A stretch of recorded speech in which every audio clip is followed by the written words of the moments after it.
throughout our lives and in our daily lives, whenever we desire something, whenever we wish for something, whenever we have ambition for something, whenever we aim at anything to accomplish, and we don't get to accomplish it for whatever reason, we always see the cause of that to be in some kind of enemy. Someone or something that stood between us and the object or situation of desire. And all our lives we go around attributing our wants and lacks and all that is missing in our lives to those enemies. We say it is because of them that I lack these things. And when I say enemy, I mean that in a very broad sense. An enemy can be a person, a situation, a condition, the state of the world, literally anything, because we will make literally anything into an enemy. This enemy can be within our own family, it can be a stranger, it can be ourselves. But today, I want to talk about a harsh truth that will free us from this condition. And that is the fact that it is not our enemies that stand in the way between us and what we want. It is enemyship that stands in the way. The disposition of seeing enemies, the condition of having enemies. Until we get rid of this condition of this mindset, we will never get what we truly desire. Because notice, every single thing that we ever wanted, we want towards some end. We don't really want the thing itself. We don't want money just so it can sit there and we can look at it. We want it to put it to work. We want it to get away from certain things. We want to be able to pay for certain things. We want to be able to have certain privileges through money. But even all those things that money can get have an ultimate end. And that ultimate end is peace.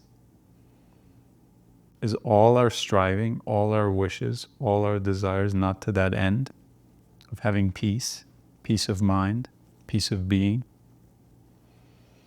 And so today, I want us together to make a beginning to the end of enemyship, of having enemies, of seeing enemies, of knowing of enemies, of hearing of enemies. It all needs to end.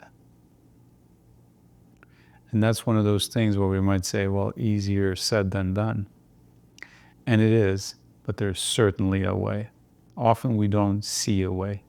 We say that we can't do something because we literally do not know where to begin. We see no way of doing it. Today I want to provide a way. And it begins with this. Peace is directly correlated to love. And enemyship is directly correlated to hate, or at least to dislike, and anything in between. And the most important fundamental fact about love is this, that unless we love everyone, we cannot love anyone. There's no such thing as loving a certain amount of people and disliking others, or even hating others, having enemies. It completely goes against it. And it won't give itself to us. It says either all or nothing. But now this seems like an even bigger problem. How could I possibly love everyone? I mean, if everyone was like me, or like my loved ones, my family, my friends, sure, I could see that happening. But there are bad people in this world. There are horrible people in this world. There are evil people in this world. And so it seems that what stands in the way of us and peace is our inability to love everyone. And in the way of our ability to love everyone stands the notion of evil. And that notion is what I would like to attack today. It won't be easy, but I at least want to make a start. And I have to tell you, since this shift in mindset, since knowing this about evil, I see that peace is very much so attainable. And I want the same thing for you that I've seen in so many others who have gone over to this mindset and achieved peace. As we always say on this channel, once you discover the highest good, you want to pass it on. And this is one of those things, even though I know for a fact that we get a lot of pushback on it, but that's okay. And the fact about evil that has freed so many people that I myself know of, that I myself have seen, including myself, is this fact that evil does not exist. And to show this, we can purely stick to science. And science tells us that every single human being is born as an innocent baby. We have yet to see an adult evil man emerge at birth. That fact, I think we all have to agree on. And if we're all born as equal, innocent babies, infants, we must admit that we were at birth all the same in that regard, in terms of our innocence. That being established, what happens between birth and adulthood, or whenever we consider someone to have turned evil, to have become evil? Clearly, it is the impressions and the outside conditions that were imposed on us that make us differ in that regard.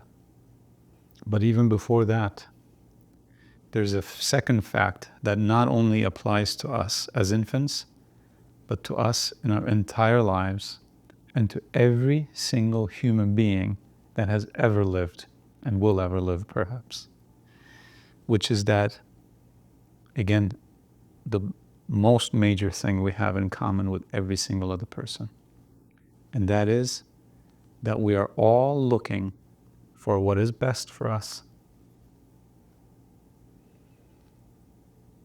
There's no one in the world who's pursuing that which they know for a fact is bad for them. Every single human, every single person pursues that which they think is best for them. And clearly, we differ in what we think that might be. And so we're all pursuing many different things. But let's never forget that we always will and always have had in common the fact that we are all trying to do our best. That we are all looking for the best and that we're all striving for what is good for ourselves.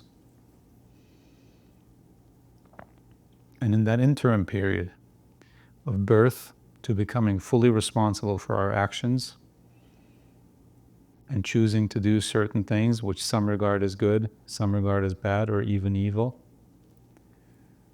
that we are influenced by certain things. This can be the culture that we grew up on, the country that we were born, raised in, our parents, our family, our upbringing, our education, the various accidents, anomalies, events that shift that entire trajectory of what we thought was going to happen, that pulls the rug out from under us. All those million different unexpected things that happen to all of us shape a certain worldview. It gives us a certain amount of information, which is all we have to make the next decision and the one after that. And being that we always pursue what we think is best for us, that is what we use to pursue what is best for us. And so truly, look at every single action, every single human that has ever been considered evil, and you will see a failure, an ignorance, a misguidedness in what they thought was the right thing to do. It is not a deliberate action. In fact, famously, Socrates said this, that no one does wrong willingly. We might think that they're doing evil on purpose, that they're doing wrong very much so willingly and deliberately, because the actions that they perform have been performed in an aware and deliberate and willing way. But the ends to which they will lead have been miscalculated. Clearly, there's ignorance. Clearly, they have been misguided, either by their upbringing, the people around them, the ideas around them, the information that they had. And don't we all make mistakes? And haven't we been, and aren't we all misguided about something at any point in time? As I sit here right now, I am aware that I must be misguided about something.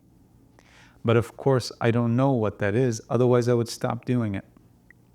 And perhaps when I find out, I will stop doing it, but until then, I will not know of it. I will consider it to be aligned with the best thing for myself, with doing the right thing, and with doing the correct thing. And if that ignorance and misguidedness should ever get to a truly horrific level, that is when we are called evil.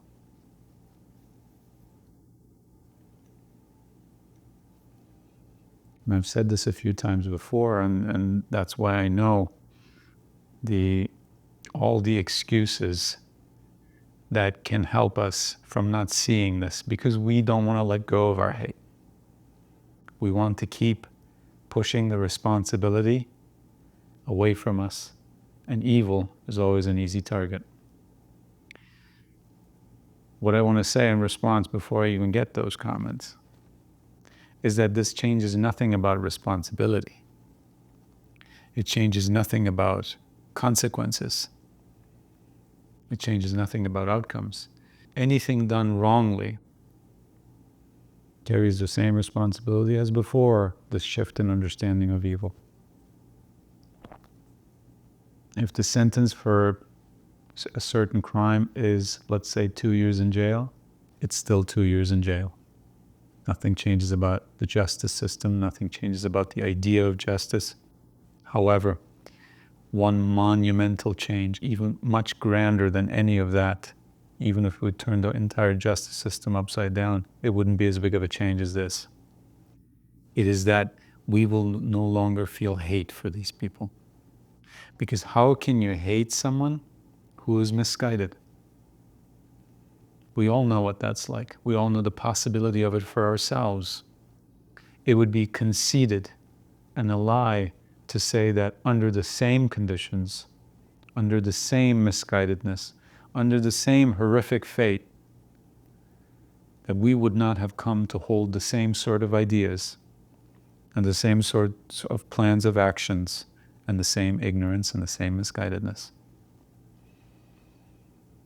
So it takes the ability away from us, which is a good thing, to other people.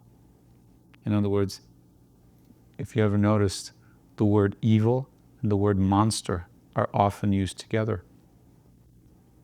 And a monster is something inhuman, something so different, something that has nothing to do with us. We're humans, that's a monster. And it's so easy to just say evil and be done with it. But by seeing either that there is no evil or that evil is in all of us, however you want to look at it, takes that option of othering away, of brushing it over and not thinking about it away. We have to come to grips with this fact that we are all the same, that we share fundamental commonalities with anyone and everyone. And so the ability to hate someone has been taken away from us. Now, perhaps we might pity them, say what a horrible life they've been through and how misguided they turned out to be and how ignorant and all the horrible mistakes they made because of that. Perhaps we will pity them, which isn't good either. We talked about that before, but at least we will not hate them. And do you see how the tide is starting to reverse? How once hate goes away, love becomes possible. And when I said that we need to love everyone in order to be able to love anyone, I don't mean the kind of love that we might watch in movies, romantic movies, or what we might have thought of as teenagers. But love as a permanent, constant condition of understanding, acceptance, and wisdom, so to speak. Because to see the root of evil, which is non-existence, is knowledge. And it furthers us in our ability to love. And once this ability of love has been made possible, has been exercised, we have made the biggest step we can possibly make towards loving everyone and therefore becoming peaceful. Attaining peace without even attaining many of the objects that we were desiring to that end. Because now we realize we don't need a lot of them. We do need a base amount of resources, money, time, an environment to live in, these sort of physical external needs.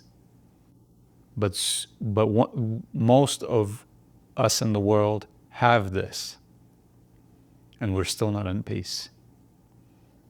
And we think we just don't have enough of these things, and that's why. And peace will come in time, but it never does. This is, again, factual. We just need to look around ourselves. We all see excess. We all see luxury.